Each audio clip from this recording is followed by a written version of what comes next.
My name is Monica Kretschmer, and I'm the founder and CEO of the Universal Women's Network Women of Inspiration Awards, and this is the Women Driving Change panel, where we're speaking with women from across Canada from diverse industries.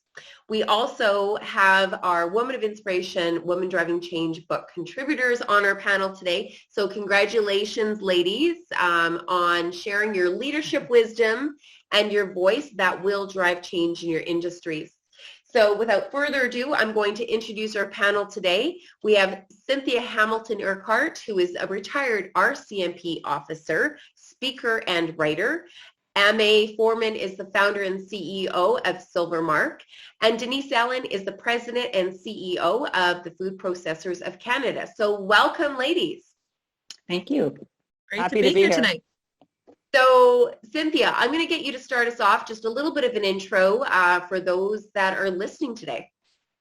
Yeah, I served with the RCMP for 25 and a half years. When I joined the force, women had only been in for 11 years. So it was quite a journey. I loved my career.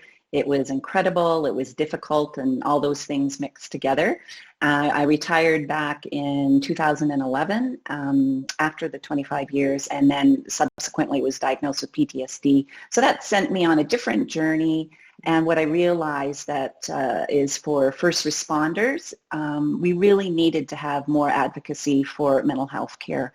And that is basically my passion right now, is advocating for mental health care. I'm a speaker, a writer, and just trying to be a difference and make a change for those who are serving the public. Thank you. And I think you forgot it, 2019 Woman of Inspiration Unsung Hero Award recipient as well. I am, and I feel very honored, and thank you, Monica. Aimée, nice to have you. I'll just have you share a little bit about yourself. Yeah, thanks, Monica. So as mentioned, my firm is called Silvermark, and our team is dedicated to improving the quality of life of older adults. And for me, I believe we write our lives in chapters, and it all started kind of way back with my own relationships with my, particularly my maternal grandmother, and maybe we'll get to chat a little bit about that tonight. But the evolution has been to create a team of advisors and solutionists to really help redefine what life can look like for older adults. And I think that's become more relevant than ever with the pandemic, but that's certainly my my heart work. Just really glad to be here, and certainly part of the Universal Women Network. Thank you so much, Aimée. We're glad to have you. And Denise. Hi, thank you for having me. I'm pretty flattered to be here and be amongst such good company. In fact, Food Processors of Canada just rebranded last week to Food Producers of Canada. And we've got a fresh new logo, and we're focused on Canadian value and quality of food production in Canada. We're primary processors, which means we're very close to agricultural operations. And that's really where I make my, as Aimée says, my heart work. So I've always been involved in some way or fashion in food. From very early on, I come from dairy farmers, and I watched my parents grow our food long before it was cool. So, I was kind of that nerdy kid that took a carrot to recess in grade school, but I've always been involved with food somehow, and then went into a grocery retail career. And then recently, after almost 20 years in grocery retail, I became a lobbyist and president and CEO, the second CEO in the association's history, and the first female. So here I am working a 5-year plan, and happy to be included in this conversation tonight. Beautiful. Well, I am looking forward to it. Of course, we know that when the world stopped, women kept going.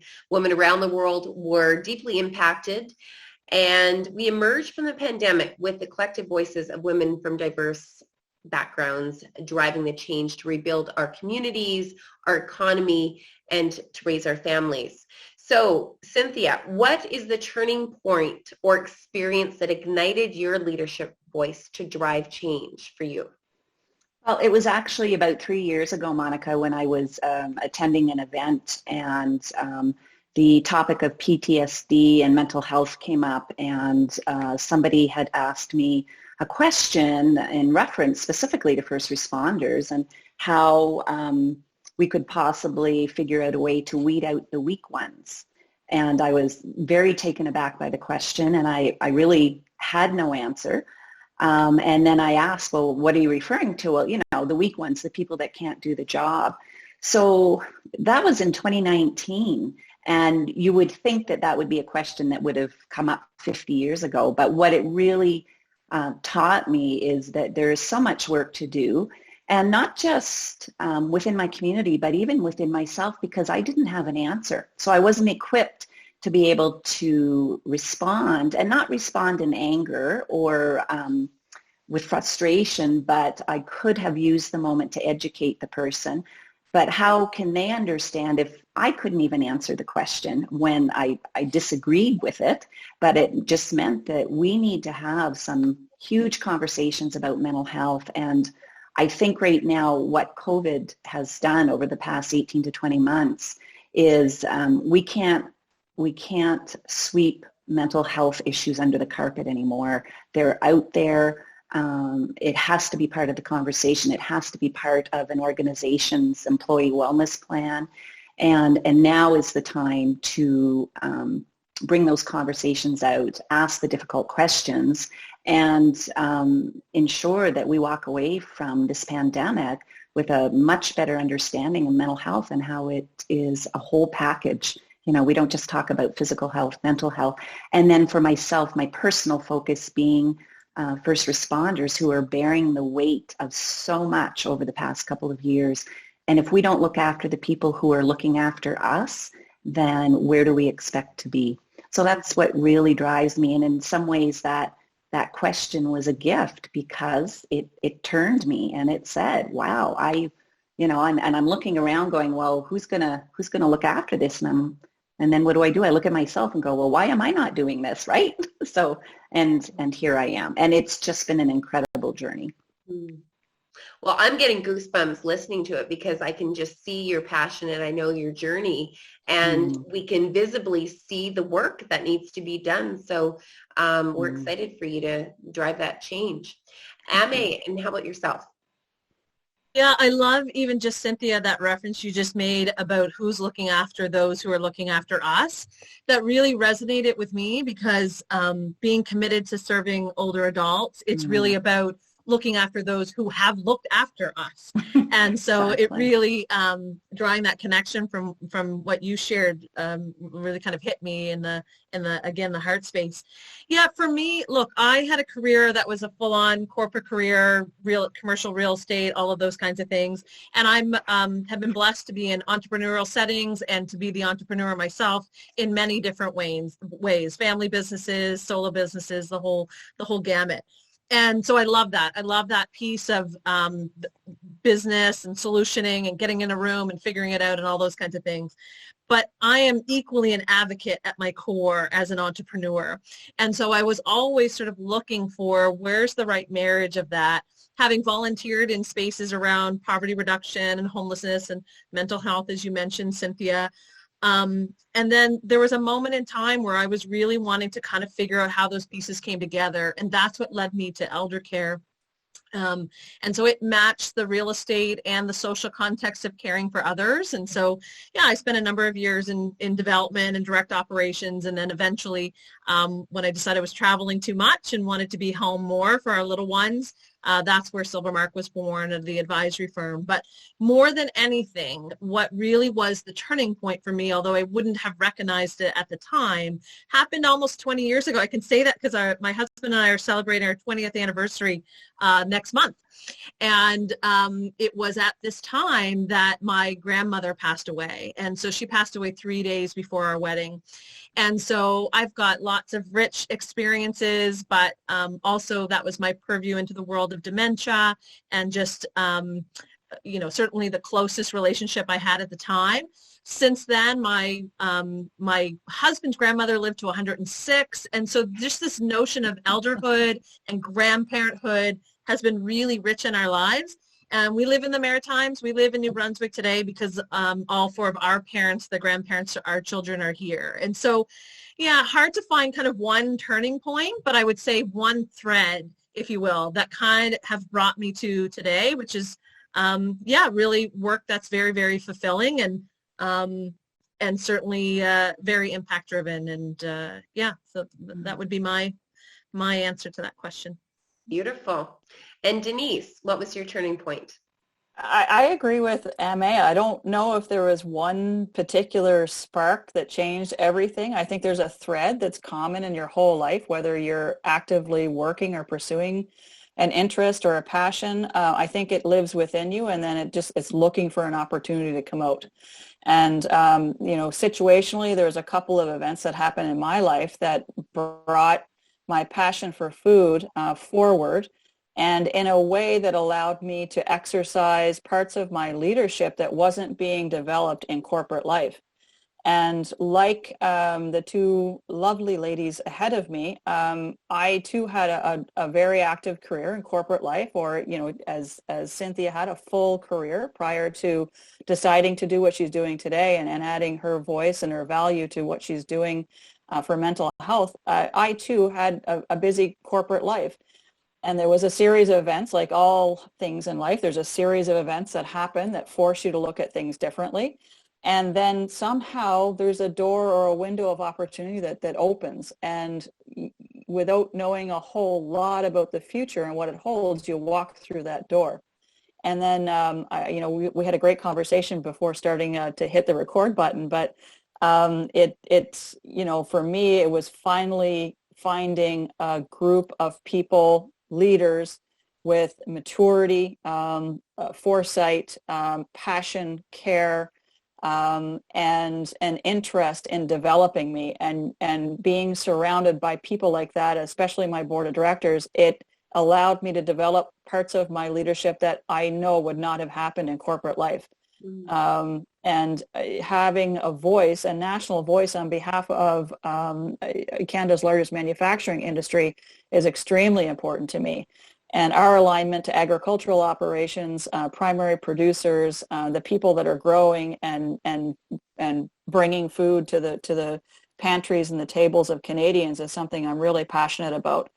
And in learning how to do this role, because there's no playbook that tells you how to be a lobbyist. I'll be really honest with you. When I was asked to take this role, I said to my board and my chairman at the time, I don't really know what a lobbyist does. And they said, that's why you're going to be great at it. So I thought these folks know more than me. So I'm going to do something different. I'm going to take a serious left turn. I don't know where this is going to go. But what I found in that process was a leadership development opportunity, an opportunity to be in the spotlight that I didn't have before. And I know we're going to talk about how uncomfortable that can be and unnatural at times that can be. And it's forced me to look at food in a way that I have had to suspend everything I ever thought about food. I have had to relearn everything. And I can't tell you how valuable that was in terms of my personal development. Beautiful. Well, let's lead into that then. Cynthia, we're going to start with you. Women seen, heard, and valued. Why is recognizing the achievements of women so critical? Well, I think first and foremost is that we, if we're going to change and break the glass ceiling and change people's perceptions of what they feel women can and can't do, then we need to celebrate and talk about and get the word out that, you know, we're just as capable as anybody else to lead. We have unique viewpoints and perspectives, and obviously the more diversity that you can bring into any organization or in any capacity, the better reflected the organization will be, and the people that you're representing. So if we're not showing that, if we don't make our voices heard, then how are our future generations going to be able to continue to carry the torch? I think we really have to have these celebrations, and if we're going to make the change, then we need to be the role models, and we need to be mentoring and advocating so that it becomes a norm. And I have a blended family, and I have 4 boys. They're all adults and married and whatever else. But if we're not changing, and I made a very specific attempt over the years to let them see what the struggles were, and I feel very proud of the fact that they recognize that we do have struggles. It isn't, it doesn't mean it's always there. It doesn't mean that every single woman has the same thing going on, but we do need to recognize it. And I also think we need to be very vocal, because sometimes women ourselves can be our own worst enemies. You know, we cause each other a lot of grief, and instead of building each other up, we tear each other down. And unless we have the conversations, and that's a conversation that has to be had, it is the reality. We're human. So the more we can have discussions and forums and panels and let people know that women are just as capable to do and make change and bring about incredible ideas as anyone else, then hopefully as we move forward, we won't need to have these conversations anymore. Beautiful. Thank you so much, Cynthia. And Aimée, why is it so important that we recognize the achievements of women? Yeah, I think this is something that I'm really passionate about, and I'll probably be fairly succinct. And pulling on that idea that Cynthia mentioned about it normalized. So we don't have equality. We don't have equality in our boardrooms. We don't have equality yet in government. We don't have equality. You know, I often joke about the family chore chart, right? Really in progressive, even partner, you know, equal partner homes, there's still a little imbalance if you actually kind of wrote it all out. And so until we have that, then recognition is necessary. So unless it's not noteworthy, like unless we are stopping to kind of remark about it, then it's necessary that we continue to celebrate it for women and for any diverse group that's underrepresented at this point in time. So yeah, for me, the motto is until it's not noteworthy, it's necessary. And then the flip side of it, kind of the reason why, the reason is, just as Cynthia's saying, our ideas have value, et cetera, et cetera. It's because we need to be placed in decision-making seats. And so unless we have equal, blended representation, then we're never going to have the shift all the way through the system, if you will, or our lives. And so, yeah, for me, that's why it's really, really important still to celebrate each other, as you mentioned, Cynthia, make sure that we're not getting in the way of each other, and really, yeah, hold a spotlight up, because until we don't think that's remarkable, then we're not done. Beautiful. Well said. Denise. Those are very elegant answers. I think mine's less elegant, but it's truthful. I didn't have a lot of female role models when I was younger, other than the traditional roles that you would expect, a loving family, and don't get me wrong, but I didn't see a lot of strong, diverse leadership roles being held by women. So for me, I was always a really active kid and always really curious, and to some degree I wasn't even self-aware that I was a girl. I just ran headfirst into everything, and when I hit the wrong situation and got told to go away, sometimes not very kindly, I just kind of went, I don't understand what happened there. And it took a long time for me to get exposed to some really powerful, successful women that were willing to open up to me and explain the world to me. That could be because I'm from a small town in Cape Breton. It could be because of my personality. Like I said, I'm not afraid of, just don't have the fear gene, right? So I would run head first into anything. Combined with curiosity, and finally somebody would give me a black eye, and I literally or metaphorically, depending if it was a little league team that was only guys, and I'd show up and say, why the hell can't I play? So some of the lessons were hard knocks, but some of them turned out to be great life lessons. And it wasn't until a couple of really great women opened the door for me and said, look, this is what we need to understand. This is how you have to approach this.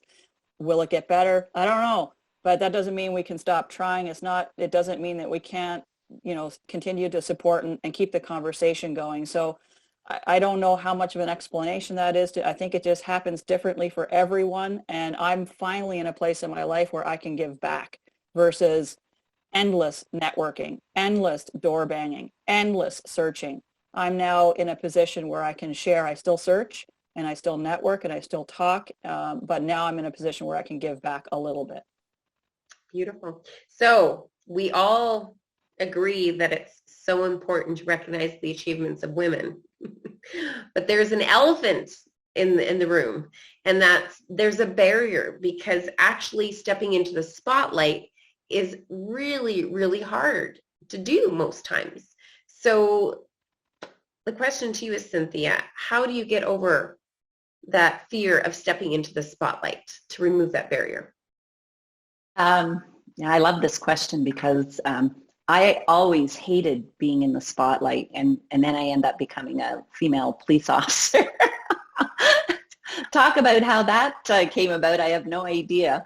But on a serious note, you know, when I put my uniform on, it felt like I had this armor, or it gave me courage to do the role that I had to do. So when I retired and I no longer had that to hide behind, the idea of going back out into the spotlight, I really had to take a look at myself and sit down and go, okay, what is it about this issue? And it was fear of judgment and fear of failure. And, you know, feeling and recognizing and coming from a job where judgment was very harsh as a female, and recognizing that I had to find a way to get around that. And, you know, society can be very cruel to women. And I think you had mentioned earlier, Denise, when we were still just having our conversation beforehand, you know, how we wear our hair. Are we too tall? Are we too short? Are we too big? Are we too small? You know, we're always something that doesn't measure up. So part of my healing journey, my mental health healing journey, was about accepting myself for who I am. And when I stopped comparing myself to other people and other people, and stop looking for validation from other people to say I am or I am not doing a good job, then everything switched for me. And recognizing that, you know, I have a voice, I have lived experience, and if I want to make change for women, then I feel like it's my obligation to share it and not, you know, not keep it to myself, and to be able to speak up for the women that can't, because not everybody has that ability. So it really was a lot about taking a look at myself to figure out what it was, which meant I had to take time to self-reflect and to really get to know myself, and then stop, you know, when you can live your life without looking for external validation, it is a game changer. And, you know, if I make a comment and somebody doesn't like what I say, or somebody doesn't like who I am or how I stand or how I dress, whatever, I still, I don't need that anymore, and I really don't care. I just continue to move forward. And I think one last part of this was surrounding myself with women like all of you who have the same goals and objectives. And, you know, when I'm looking for support, or if I'm feeling maybe a little insecure about something, then I have women to reach out to say, hey, I'm struggling with this, you know, I just need a little pat in the back here, like, just remind me, why am I doing this? You know, and we can, and it's not all doom and gloom, but we can laugh and joke and lift each other up when we even go through the difficult times, to say, hey, you know what, we're still moving forward. Beautiful. So relatable, and very transparent and authentic. So thank you very much, Cynthia. I think these are the conversations that need to happen and continue to happen, that there's one person in listening, you know, and that ripple effect will continue to grow. So thank you for sharing. Aimée, and now to you. So why is it so uncomfortable for women to step in the spotlight? And if that has ever been a challenge for you, how have you overcome it? Yeah, I mean, I agree with plenty of what Cynthia just recounted. Look, we grow up with a lot of noise, a lot of messages, counter messages, a lot of reinforced insecurities, all of that stuff. So I could totally relate, Cynthia, to some of what you're sharing there. And it is about finding a pathway to get comfortable in your own skin. And, my short answer is to call Denise or Cynthia or Monica or myself and get a pep talk. Like, you do have to your point, connect with other women who are going to coach you through it a little bit. And so for me, learning that going outward when you're feeling that, as opposed to going inward, really opening yourself up to be a bit vulnerable and kind of put it out there, even if it's just a one mentor or friend, to help you kind of have that no fear, like steal some of that no fear energy from Denise and and really give that to you in the moment. I think that's really what I've learned to do over time and still learning. And I think the one thing when it comes to like blocking all that noise out, and sure, I've learned to, like, on my own wellness journey and resilience journey, how to do all of those kinds of things. But it really comes down, like, when you're in the room and you're unsure, is really honing in on the fact that we're experts in our own life. And so if you're the expert in the room on your own life, then you're the expert in whatever you're going to share into that room. So yeah, I think if we can just, lean into each other, reach out, be a little vulnerable, that's kind of how you get through that. That's how certainly I have.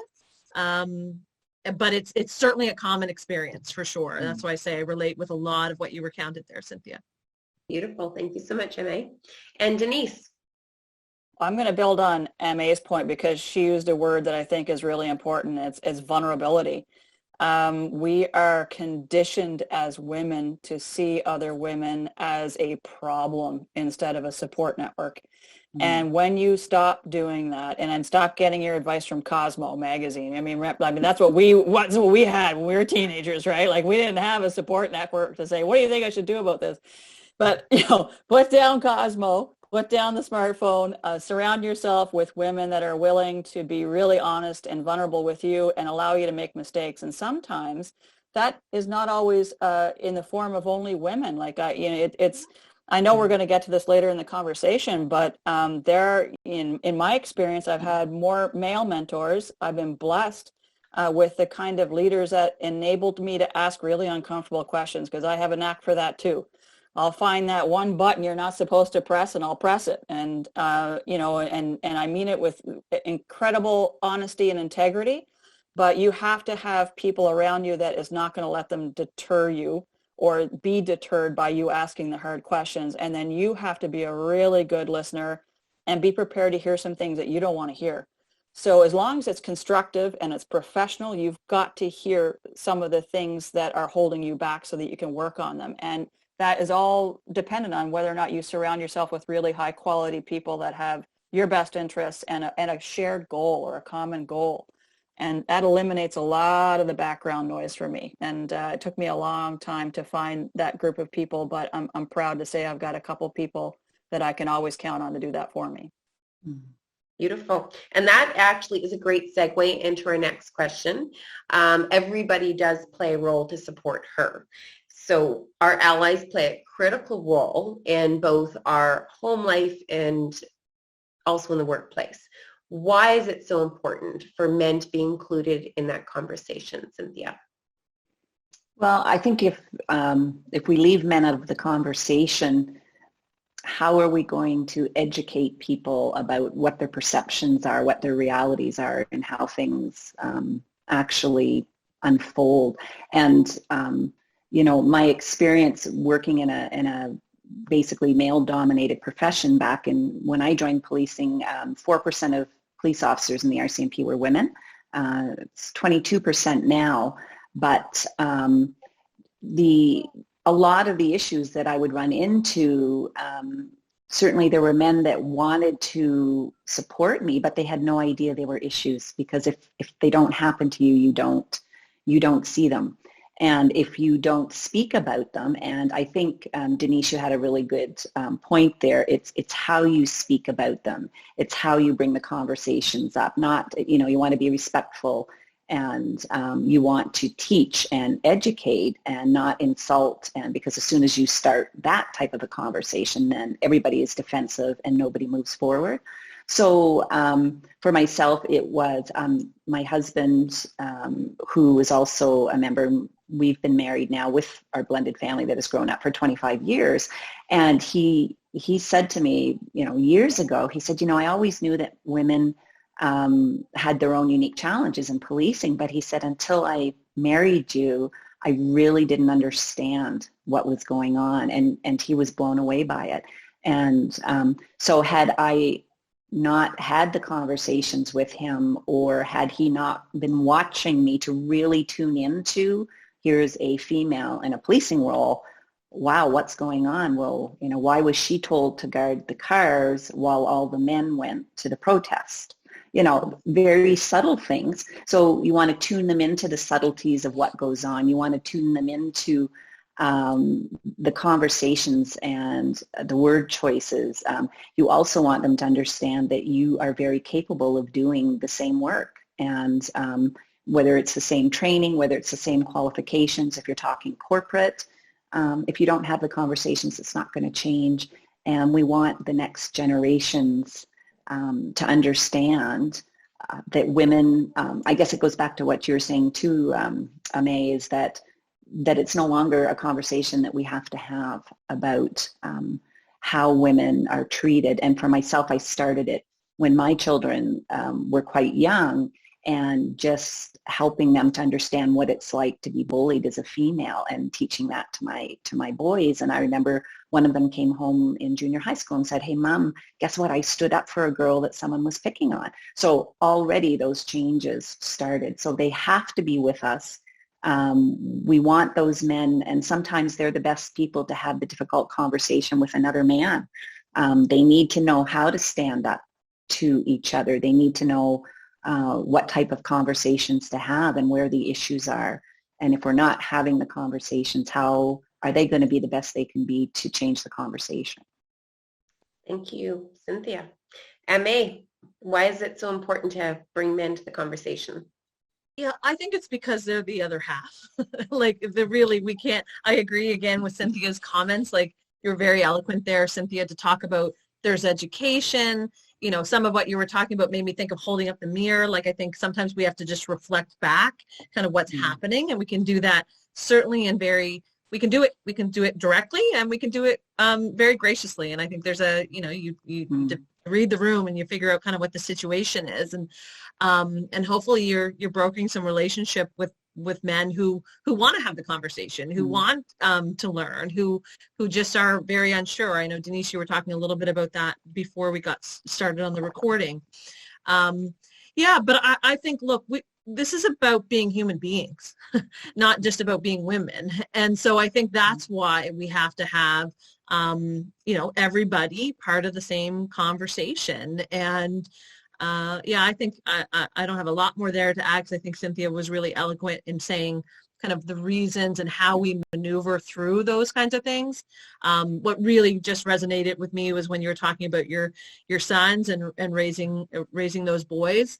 Because I think, at the end of the day, I could talk about that at being a boy mom as well. We're fortunate to have a daughter and a son. And I would talk as much about these issues with our son, which I suspect we all are in that sort of camp, as with our daughter. Because, we really are raising men who will be in a position to further the progress. So I think that's why it's important. Great, Aimée. And now Denise, why is it so important to include men to the conversation as our allies? I think Cynthia and Aimée made really strong points, and a couple of them that were top of mind in terms of key messaging as well. And we're human beings. So we too have to model the behaviors that we know we have to exhibit, like empathy, like listening, in order to ensure that the other half of our experience remains engaged. And let's face it, we're going to deal differently with the more egregious situations of misogyny and inequality and sometimes criminal element. Those will be dealt with, I hope, through methods that are available to us and continue to improve. But for the vast majority of us who can think of any number of great men in our lives, it doesn't take long into a conversation before we realize that they know they're part of the solution, they're part of the conversation, and I like to see a little spark of curiosity when I'm talking to the people in my life that I care about that happen to be male. And sometimes it's just an easy conversation to say, the remark that you just made, I know you didn't mean it with any malintent. I know you didn't, but here's how it lands. And here's how a woman hears that. Or, we'll talk about a situation in corporate life, and we'll talk about concepts like erasure. Or, we'll talk about the simple fact of the matter that when you look at a woman in corporate life, I can almost write a paper to tell you that without questions, she's working 1.5 times harder than the person next to her that is not of the same gender or does not identify as the same gender. By virtue of our traditional roles and the amount that we take on, and because of our difference in the way we lead a lot of the time. And that is a good thing. And until we turn that power on, we're still going to struggle with the education portion. So I think we're in that place in the world where we're blessed enough as female leaders to have a group of really great guys around us. Hopefully it's your spouse or your partner or a brother or someone that's of significance in your life that you can have these discussions, because just by virtue of having them, not just the benefit of the recipient being the person that identifies as male, but for me, going through those conversations helps me organize my thoughts, because often they're coming off the back of a situation where you have got emotions wrapped in there as well. So having that safe sounding board is only going to help us in every generation afterwards be better at understanding this stuff. Beautiful. Great conversation, ladies. Now, I do have to say, you all are, experts in your own industries, and I love this next question because it's, how do you define success, number one? And do you think that we as women can have it all? And so, Cynthia, I'd love to hear your answer. Yeah, I think for myself, my definition of success really changed over the years. And when I was still working, I had defined success that I had it all. I had a blended family with 5 children, and I was working full-time as a police officer, and I was volunteering, and I was doing all these different things. And I honestly thought I had it all until my diagnosis with PTSD, and I recognized that, what is success? Who defines what success is? So where I'm at now with that question is it's a very personal question based on what your priorities in life are. And I think for myself, I defined that I was successful when I stopped looking for validation externally, got to know myself, and just became comfortable with who I am. So no matter what I'm doing now, whether it's as a grandparent, still as a parent, a friend, an advocate, I'm mentoring women, especially women that are in non-traditional roles. This is how I'm giving back. And so my success is about giving myself the gift of accepting the fact that I identify as female. I do things differently. I police differently. I brought that into the table. I do things my way as a grandparent, as a friend, and I'm just so comfortable. So for me, success is actually where I'm sitting today, and that has been a big step for me to get there, to love who I am. And I think as women, we're extremely hard on ourselves. It's so easy to jump down the rabbit hole and criticize ourselves. And, in my case, and Denise, I was very fortunate in that I was brought up with, I was adopted, and my parents were older. So my father was born in 1919 and my mother in 1923, yet my parents, there was no gender identity in terms of tasks. So I was very lucky to grow up in that type of a home where my mom, there was a big snowstorm, she'd jump in her car and go spin around in the snow. My dad would be at home cooking the dinner. And, So where my shock came was when I left the home and went out into the world, and that gender neutral mentality within our home didn't exist. And so I was confused by it as well. And then I started to question myself, and I really struggled with a lot of self-esteem issues. So because I wasn't exactly like my mom, and I lost my mom when I was only 20. So it was a big blow, and I lost a lot of what potential my mother could have been to me as a role model as I continued to grow in my life. But today I can sit and say I'm successful with all these different things because I finally accepted who I am. And when you can do that, whether you're in the boardroom, whether you're in, the military, or you're working in retail or healthcare or wherever it is, then you're comfortable with who you are. You can stand strong, and anything is possible. Beautiful. Aimée. Yeah, I just love listening to everybody else speak and share their thoughts. I find it inspiring for me. And I think to that end, I think what you're saying, Cynthia, is almost, it's making me think about my own definition of success. And it's making me think about the next evolution of that. Because I've always just defined success by getting to choose who I spend my time with. And so whether that's at home, that's friendships, that's in a work setting or a volunteer career or professional life. And that still really rings true for me. But what you're making me think as I'm listening to you, Cynthia, is that, really you have to kind of circle that back to make sure that you include yourself in that group, that you're comfortable with yourself, that you like you like who you are. But yeah, that's how I've always defined success. And I've chased certainly other accomplishments and all those kinds of things. So even what you referenced on the external validation versus the internal validation, all that rings true.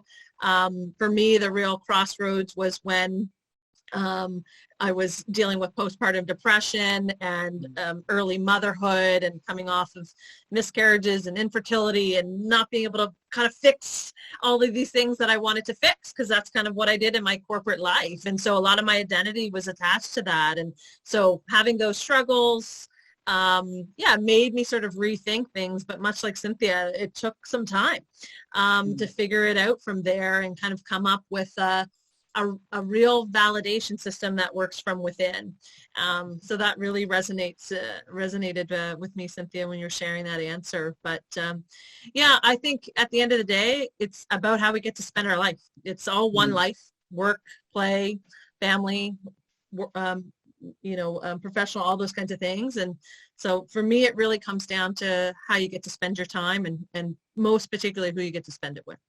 Beautiful. And Denise, how do you define success, and do you think you can have it all? I don't know, but I tell you, I really like how Cynthia put it, because there's some similarities in my upbringing with hers as well. I was lucky enough to have a pretty progressive dad, and he took me everywhere with him, and I mean everywhere, to work, everywhere. So, at a very young age, he looked at me and my sister, who was the first girl on his side of the family, and I think it's over 60 years. Only boys were born. And dairy farmers, they love that, right? So all of a sudden, my poor dad has got 2 girls. Oh, no. And finally, and not like boring, quiet children either. As you can see, I'm very shy. So finally, my dad looked at me and he said, I don't know what to do with you guys. I don't know how to raise girls, so I'm just going to raise you like boys. And you know what? You're going to get some different skills, okay? So, I had a great childhood that way, and I was exposed to a lot of interesting things. And my dad was a believer in building skills outside of your profession, whatever you determine that to be. So I'm quite self-sufficient that way as a human being. But can you imagine my shock, like yours, Cynthia, when you go into your profession and it's largely command and control?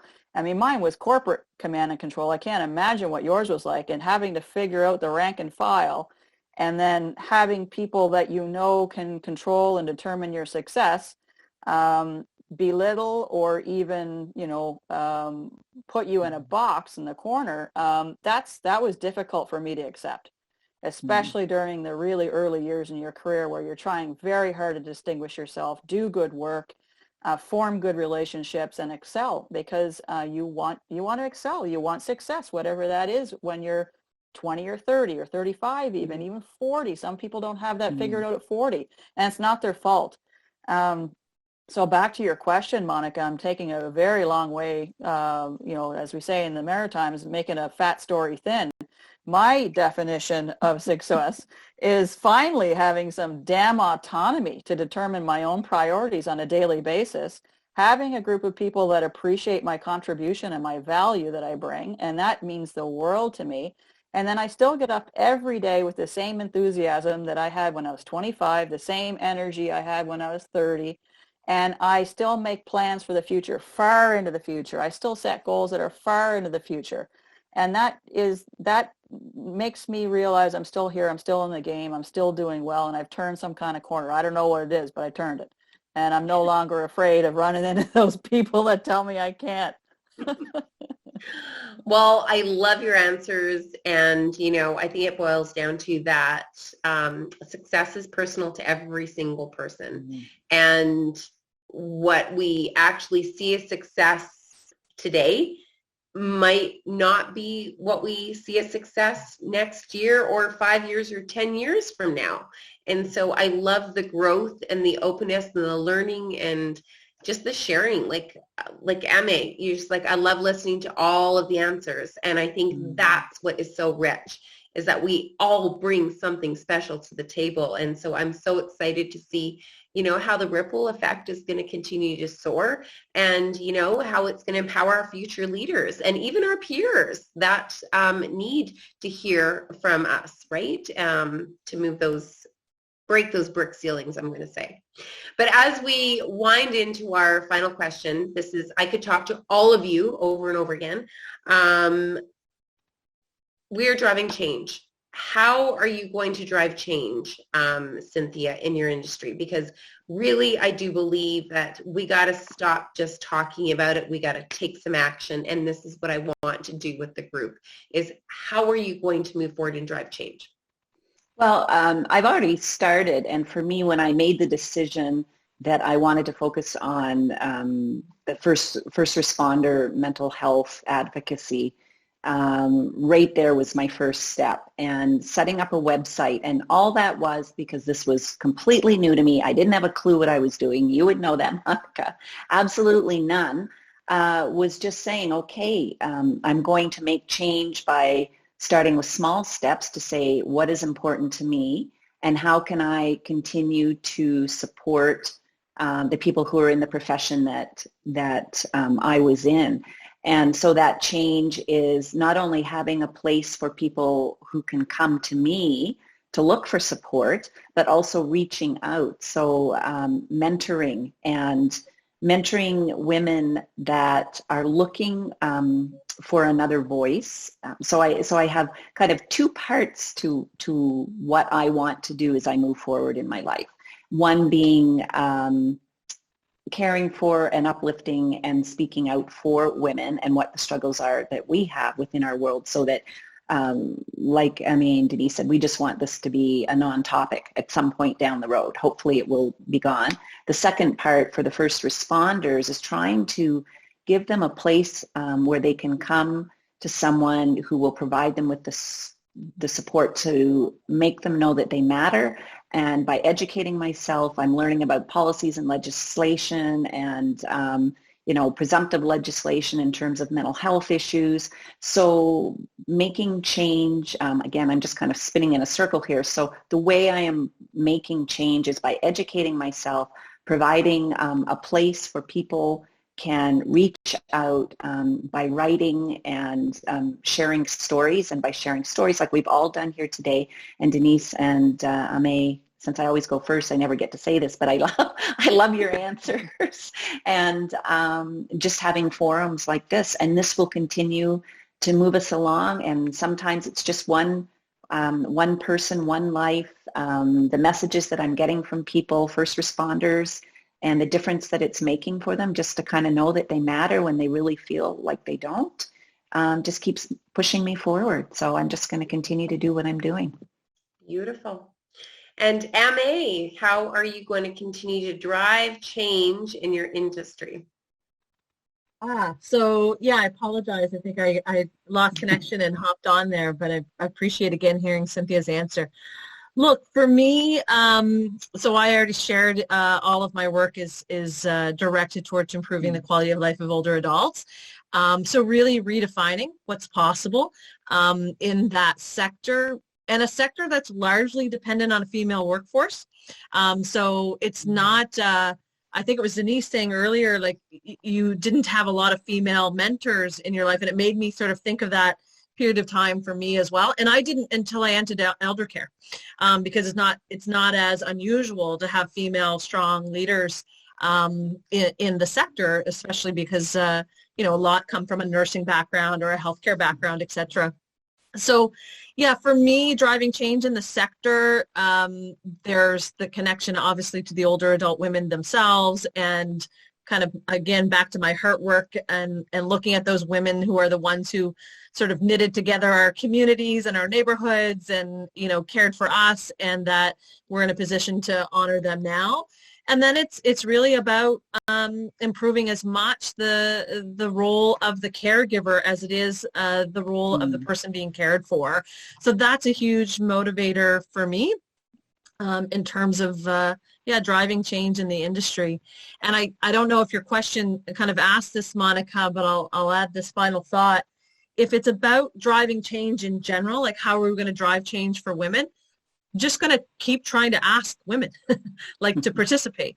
So it's really about, I think, the onus on us. And I think in my own industry for sure, because women in our industry, in the sector, especially if they haven't come from a private sector lens, like if they're coming from nonprofit or public service, they definitely don't see, that they're necessarily innovating, or they have a desire to innovate, but this sector hasn't been invested in the same way. And so, yeah, I think it's really more about just spurring these conversations and inviting other women into them. Even this chat tonight is super motivating for me. So translating into the sector is certainly a torch I'm willing to carry. Fantastic. And I love to hear that, because it really is about getting more people involved, getting more people that start talking about it, to commit to something, and just to just keep going. I mean, conversations that stopped during COVID was like nails on a chalkboard for me. And I'm like, we're surrounded by women that are empowering others in their own networks and their communities. What a force we are to be reckoned with. So thank you so much. Denise, in your industry, how are you going to continue to drive change, and let's just say personally and professionally? I'm listening to the great points of my fellow panelists, and I'm going to put a little qualifier on my answer, and that's, I work in politics, right? So, I mean, it's kind of, there's some work to do there. So, and then prior to that in corporate life, you see some horrific behavior. You really do. And what a person feels they need to do to create change often is a reflection of what they've seen in their careers.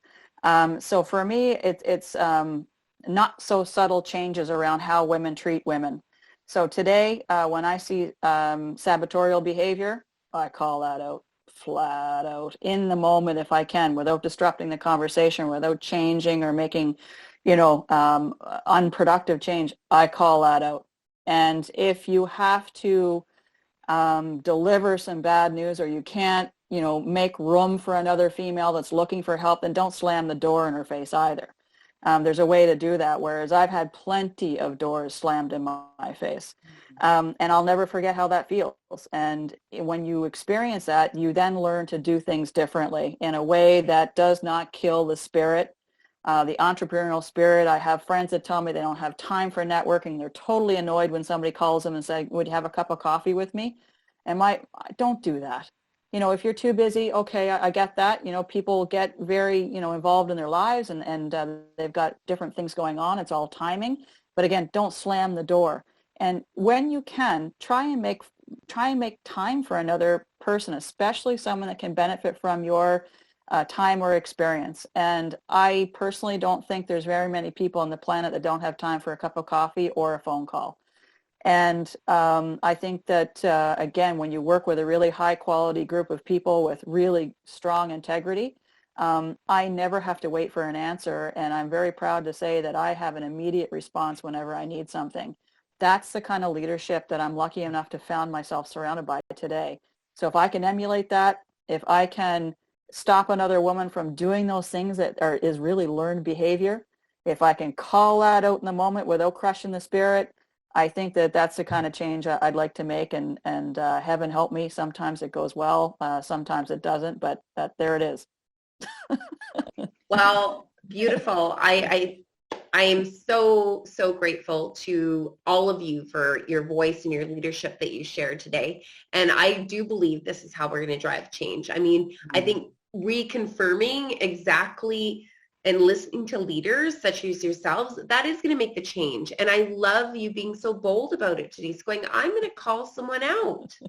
You know, we need to do more of that in order to, you know, send the elevator down and let others rise up, right? Slingshot women ahead. And so I am so thrilled to have you all a part of this driving change. And of course, you know, having your leadership voices in the Woman of Inspiration, Women Driving Change book. For those that haven't got their copies yet, I can't tell you, so incredible. The stories, this is just the tip of the iceberg. We're going to make some big change. So thank you so much, ladies, for joining us. And I look forward to the epic journey ahead. Thank you very much. Thank you. Thank you, ladies. Thank you very much, Monica. It was great. Cheers. Aimée, Denise, it was awesome. Yeah, Very absolute nice. pleasure.